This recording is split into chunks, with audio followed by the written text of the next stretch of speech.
Luckily I got some warning before the cell phone video recording ended. But now we're doing the digital camera and I fixed the white balance. Of course we're in the model room so it's a lot whiter too.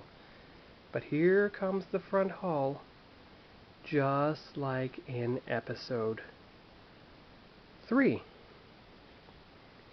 And there's the underside of it. Again, it just says part number 50. There you go, you can see it now. And there's all the sections of the interior where I'll be able to apply glue from the inside only. Now the interesting thing is, this part of the hull, it looks like a warmish gray on screen, almost like Royal Light Gray, but even lighter. That's to my eye.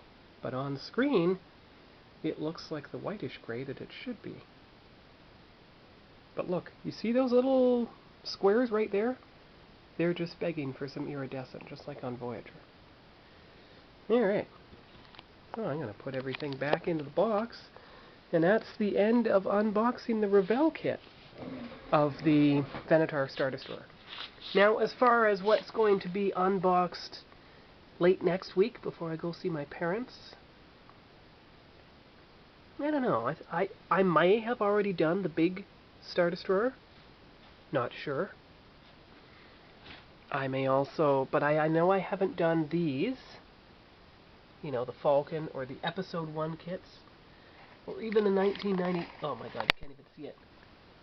See, this is where the digital camera fails because it's just too dark. But we'll see what we get, and we'll see what I unbox next week. Might as well unbox the rest of the Star Wars kits while I'm on it, and that'll pretty well take care of unboxing this entire shelf. And you'll have to move on to starting to unbox things on this shelf. The TV and movie cars, for instance. Or maybe even the Canada 150 fighter jet, which I bought at the June model train show in Dorval.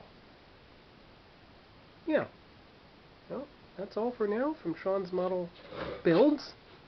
So we'll see you here next time. And if Christmas break starts for you on Friday, enjoy it then. Bye-bye.